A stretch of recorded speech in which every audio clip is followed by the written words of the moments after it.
Hello everybody, this is GI Joburg, my name is Steve, and I'm joined by my video game buddy, Paul.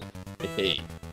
And as recently as this year, there was a patch or a mod for a game I believe called Arma. I'm not a gamer, but this mod includes vehicles and character skins which look a lot like a franchise very close to our hearts.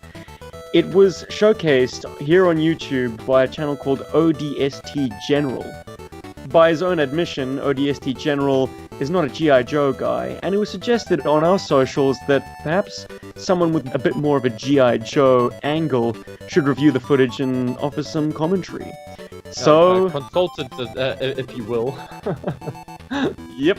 G.I. Joburg, Steve and Paul to the rescue.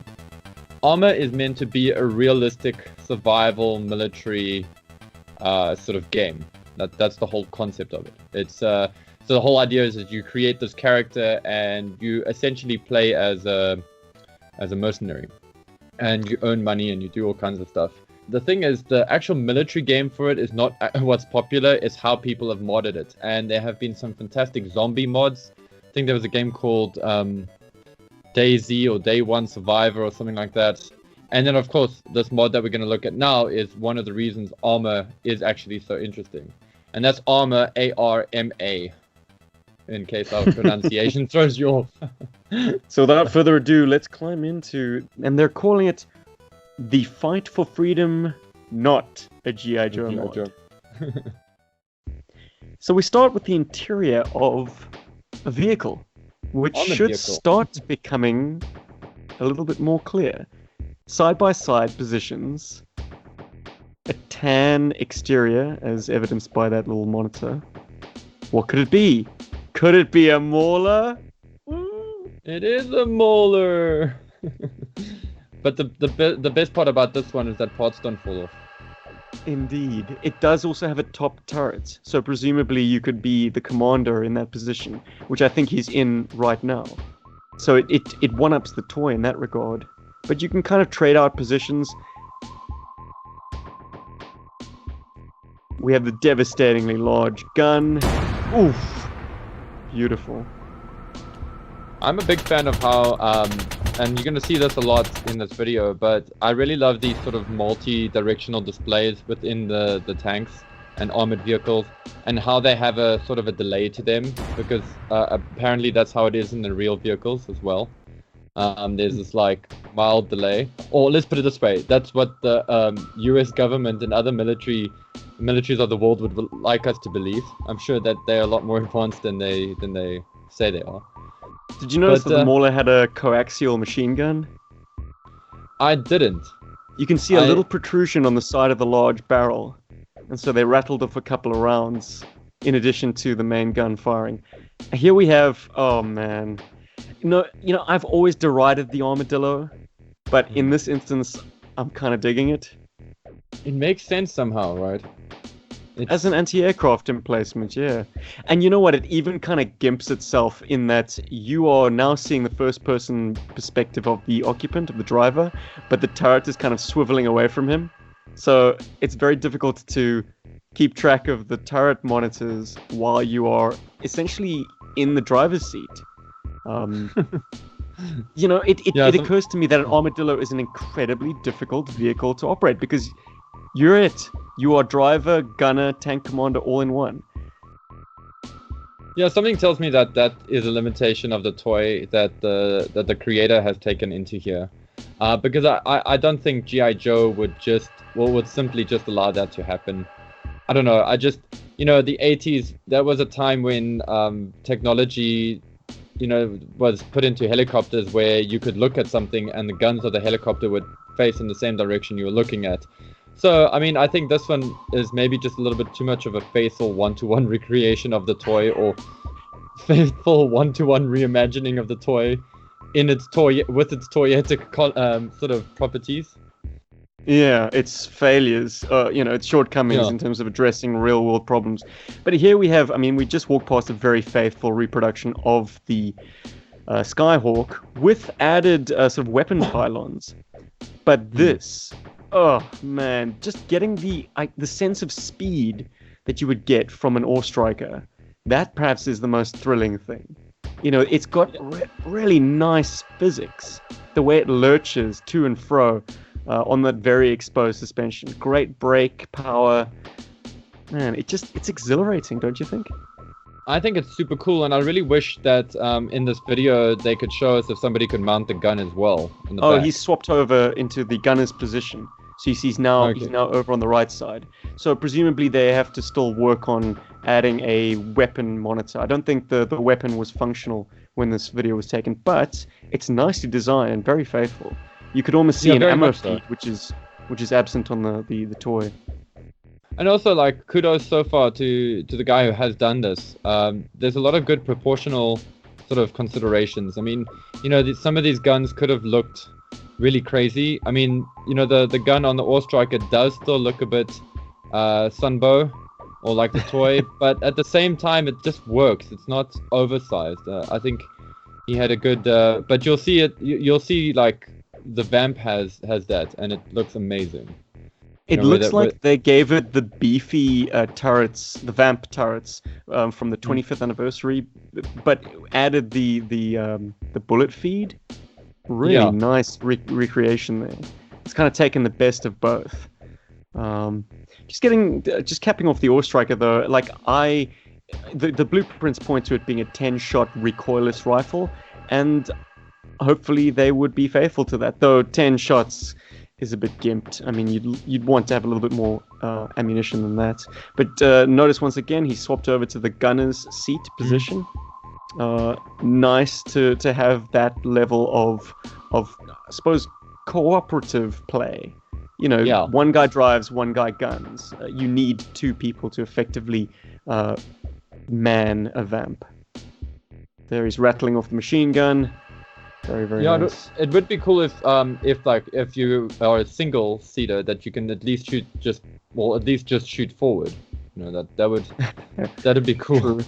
If somehow you could be a little bit more like Carmageddon style. Oh no, Twisted Metal. That's it. Yes, yeah. You know, these fixed forward machine guns. But I like the nice little details. Like that little radio box there and everything is also pretty cool. Oh, and so is he gonna do it? Yeah. Skyhawk time. As I said, it adds weapons pylons which are absent on the toy, but gives it, I suppose, that air-to-air capability. It looked like a sidewinder on the side there. So, really nice interiors, man. Yeah, geez, it's really tight in there as well. My word. As it should be. Yeah, and it feels scale accurate, like it, you know, as it stands next to the Vamp. It feels like it's the size of the toy.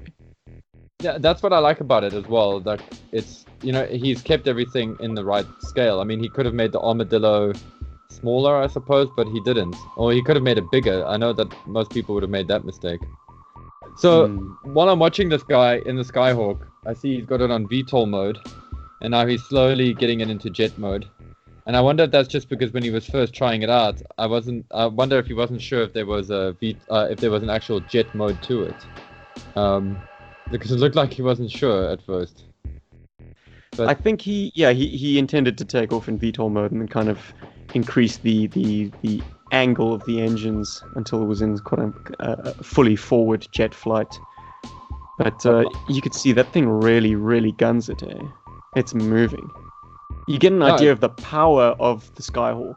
I've always laughed that it would have about 5 minutes worth of fuel.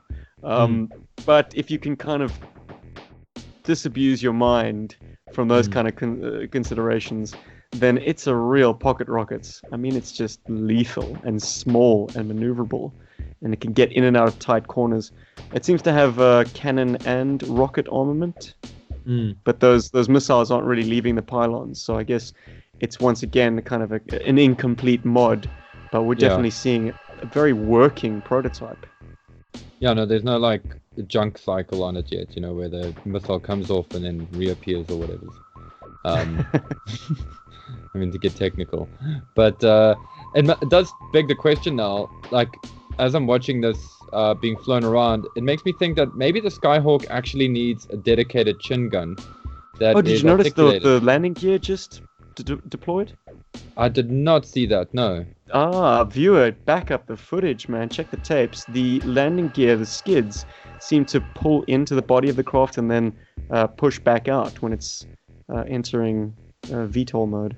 Oh, so sorry for all the Joes who want to ride shotgun.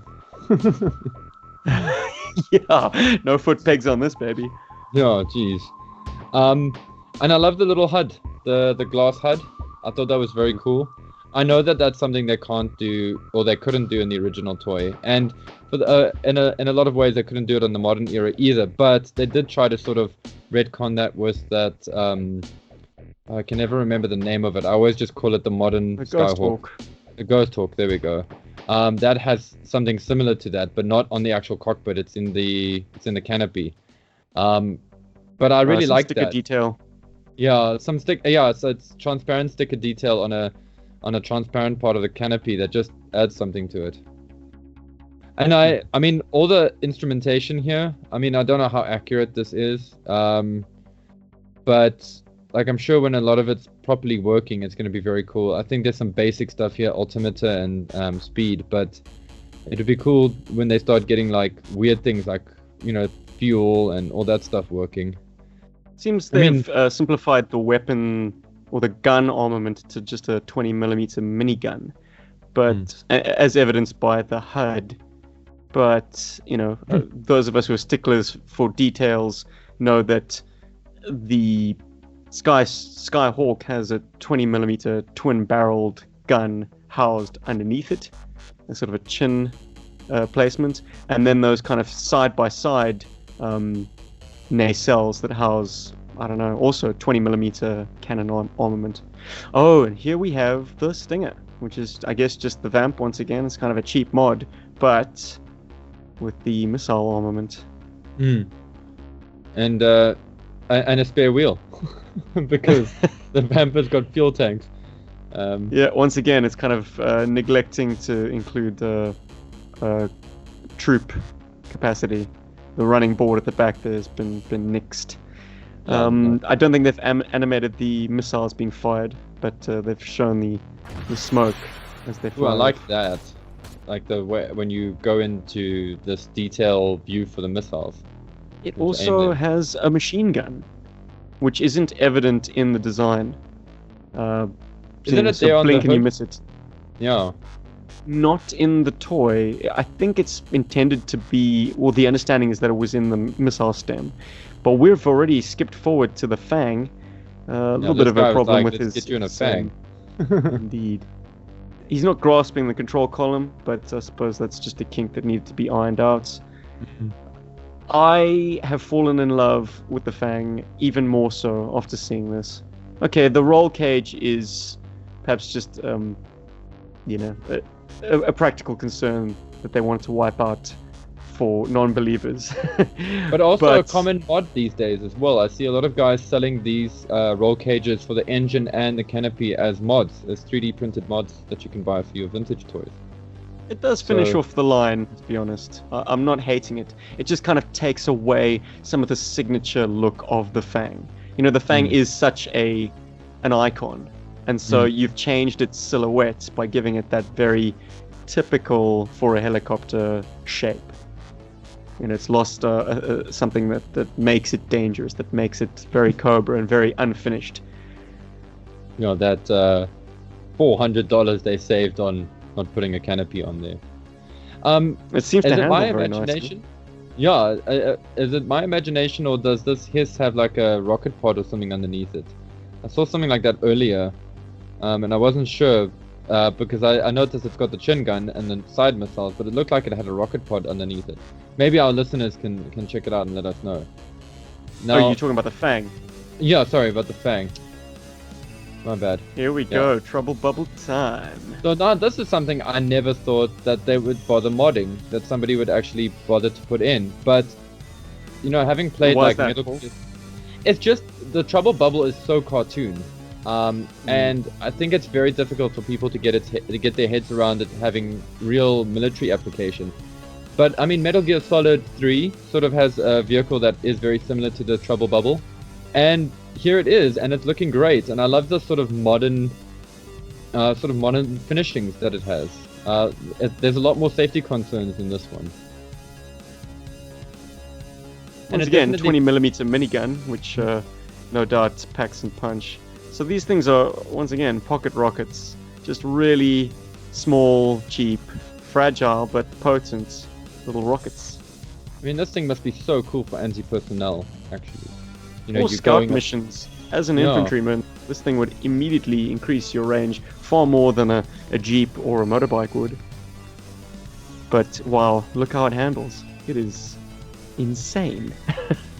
And he's able to do some kind of like aeronautical stunts. Yeah, that's what I want to see more in the cockpit shot, because that to me, like, this is such an unusual vehicle because it's not like a helicopter. So there are considerations for the viewport that have to be different, and it makes sense to have the viewport at the top sort of closed. But in my mind, it's just too much sunlight, so it's actually safer to have it like that. But that's an observer. That's not like any kind of like substantiated fact or anything like that. But that is surprising. Like, I mean, I love the Trouble Bubble. It's one of my favorite GI Joe vehicles, and seems very James Bondian. Yes, in a sense, exactly. You know, it's very supervillain-esque. It's perhaps the most supervillain-esque Cobra vehicle, and they've got a few. But the Trouble Bubble is just, it's once again an icon. Look at the cheeky fake logo they've gone with. That ain't Cobra. I think it's so cute how these guys don't want to offend Hasbro, but Hasbro doesn't care. I don't know. They did send a cease and desist to a company that was hoping to make a Unicron to rival their own crowdfunded Unicron. But anyway, no, they care about Transformers. let's talk about something we all care about as Joe fans, and that is the gorgeous, gorgeous Rattler. To my eyes, they haven't gotten the color perfectly right. It's a little too dark. Yeah. I want a little bit of that midnight blue, that Cobra blue. Yeah, this is too much of that blue used to the Corsair. It's that like dark navy sea blue or whatever it's called. So you almost ran over the Firebat. So this is the thing about the Rattler that's so great, is that if you haven't got a runway or somebody's blocked your runway, you can just VTOL. You know? As an adult, I've really let my kind of practical concerns mess with my fun, unfortunately. Like, I don't imagine the Rattler being able to take off VTOL when it's got a full bomb load. You know, that would be short takeoff and landing at a push. But it's fun. It's fun to give it that capability. It really kind of pushes it into a science fiction-y realm. Did you notice that they've managed to create the airframe of the Rattler very faithfully without stretching it too far outside of the A10, but it still has the humps where the A10s, you know, the pylons for the A10's actual engines. Yeah, I can bumps. see. It gives it that believability. I wouldn't mind them getting rid of that. I think that's clutter that doesn't need to be there. No, I don't mind it too much, but I think it's a personal taste thing. The cockpit is very much like the A10. Oh man, and that sound. Everybody's a fan. So they did give it a 30mm jawbreaker armament. Well, I hope so. I mean, you know, it's part of its charm. Plus all the other weapons, I'm sure. Rockets, bombs. It's just a flying arsenal, as it should be. They haven't gotten the gunner seat to work just yet, I don't believe. Yeah, otherwise he would have shown it to us, I hope. He just dropped off all his ordnance.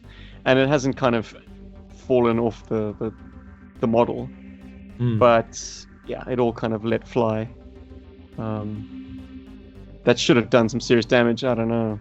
Not really.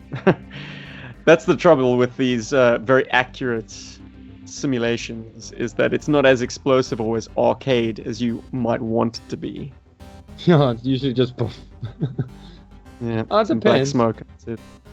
Yeah, I suppose it depends. I just don't know how he's getting Look at this that maneuverability. incredible angle of attack. Wow. Like that thing should have stalled and fallen out of the sky. I guess. Yeah. I guess these things are so sci-fi they kind of save themselves. Yeah. I think when somebody was writing the physics for this, they just sort of, I don't know, just tacked on like a Harrier's physics or something and just went, it's a Harrier when the wings are up, and that's it. Like they weren't Very gonna mess with it. forgiving Harrier.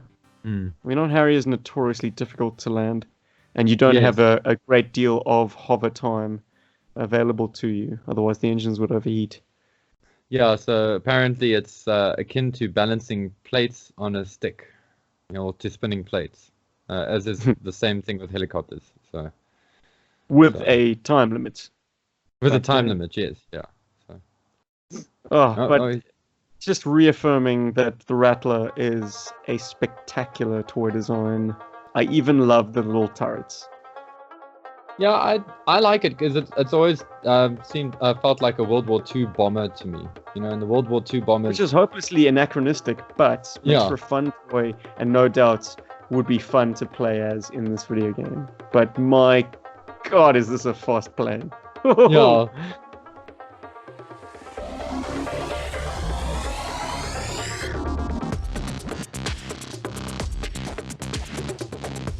You can see why AVACs need like enhancements, to be able to fly these things, because this thing just goes. I mean, Well, I always argued that the Firebat is a drone. It was presented as a drone in the comic books. So the place of the AVAC is dubious. Like, why does he even exist? Why is he even a thing? I suppose it's so that a child can place an action figure in his Firebat, but I've always just used it as a remote-controlled, Terradrome defender. I think that's the benefit of age, because I think if I was a kid and I got my Terradrome with my Firebat, and I would be quite annoyed that I didn't have like one more place to put a toy into. So maybe that's why they did it. Maybe the Maybe AVAC is the AI. It's actually just a bat. A bat Yeah. specially designed to fly jets. But this thing looks so unwieldy. Like it actually looks like he's having trouble flying it. Like, Oh, it's so incredibly unstable that, as part of its maneuverability, it's inherently unstable. But we've jump cut because, I think in the playthrough he actually crashed it. So I left that out. Here we have a real beauty, and it seems to borrow from various HISS designs, giving the canopy a sort of a ribbing.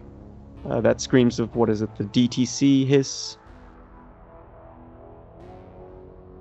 Look the at third that. hiss. Yeah. Oof. This thing is Well- so well designed, actually. I love this. He's like, so how do I close the canopy?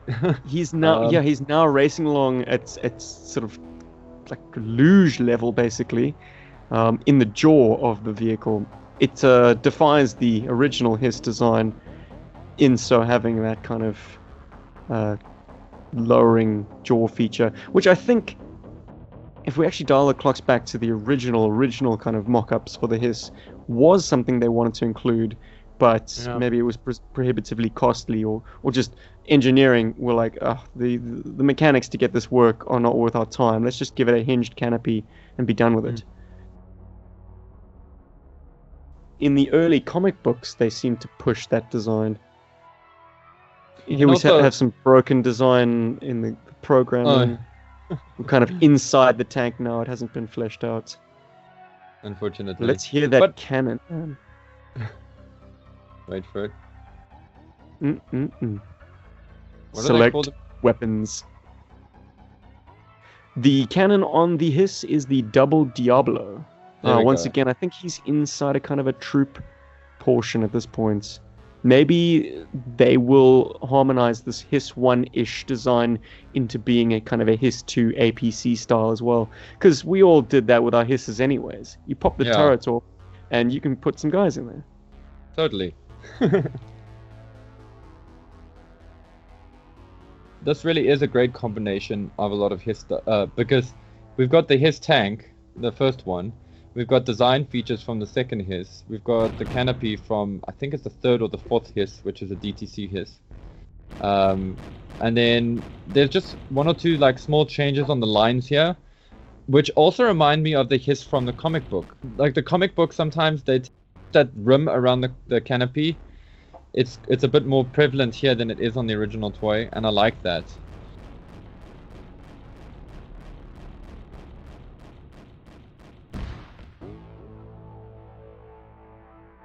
It's got the nose of a sports car, wouldn't you say? Yeah. I love the ladder. Also nice to see the physics of the treads. It kind of lurches a bit, which is, you know, as a tank should. Unfortunately, you know, the toy could never have that. It was kind of a lifeless single lump of plastic. And now he's taking it into the water because tanks love being in water. Well, you know, there is a feature to the hiss which gives it that advantage, and that's, you know, you might think for conventional wisdom that having your driver position elevated is stupid, but it does give it the ability to peer out of water. So it has a deeper fjording depth than other tanks. Here we have the final vehicle, and probably, by his own admission, the most unfinished. The Moccasin. But check out its skin. Do you think that perhaps was a design that fell by the wayside? And that's why we have that kind of turquoise? It's possible. You know, maybe they couldn't pay for the tooling at the time. Maybe they wanted to do... I think that's why we got it, like, in double dose in Python Patrol. Because I think they originally wanted to give us something like that. Some kind of paint mask that would look like snake skin. Well, it looks damn good on this vehicle, even though, you know, the other features are not functioning. I mean, you noticed back then when we went first person, you couldn't see the vehicle around you. So, once again, an unfinished mod. I'd be interested to catch up with this project and see if this stuff has all been completed and how well it plays and how well it's been picked up by gamers. I also like the white bottomed base of the boat. Oh, it's beautiful. Yeah, I think it's so cool. It just adds something to it. It's like a silly thing, but it does actually give it something. And I also love the mesh around the shroud. The mesh shroud there. Yeah, that's really cool. It's also nice that the back panels don't pop off. But that's only on the Tiger Force version. You can't even see the driver when he's in here. Yeah. And once again, as I say, you can't see the vehicle around you. But it does have some bite. I think he's going to demonstrate the weapons this point now. Rat-tat-tat. Yeah, those puffs are that gun, though the puffs are not coming from the right place. Yeah. And I don't think he's got the underwater mine, torpedo, whatever that thing is meant to be. It'd be curious to see what that does or how a game interprets its function. You know, like what has anyone used that in any GI Joe media? Oh, interestingly, they seem to have armed this with some kind of rockets. Also unclear where they're coming from, but you saw a flurry of them come off just now. Yeah, I don't know. Rockets on this kind of boat doesn't make much sense to me. Oh, there's some more. Yeah. They look beautiful. They look wherever cool. they're coming. Perhaps it's the Moccasin learning something from the whale design, just giving it some actual ordnance. I would just like to see some more vehicles. I'd love to see a Raven in the future. I'd love to see the whale. You mentioned the whale earlier. That's the problem with the Raven, bro. You'll never see it coming. Yeah, there you go, right? And I'd love to see what they do with something like a buzzball. I mean, we've seen the light pod, the trouble bubble, so it'd be cool to see something like a buzzball. I know everybody's like, oh, the buzzball, but that would be cool to see. And also something like the Cobra jetpack, that big red jetpack that Cobra has, as well as jumps. That would be cool to see. It's silly, but I'd love to see that. In a very early podcast, we waxed lyrical about our ultimate GI Joe game. If they could whack a few more vehicles into this and some believable G.I. Joe figure skins and maybe a little bit of a plot thread, sign me up, baby. I think it's my dream game. But anyway, this has been Steve and Paul from GI Joburg. If you are a gamer and a fan of G.I. Joe, maybe you want to track down this mod for this particular game. Give it a whirl. Let us know what you think.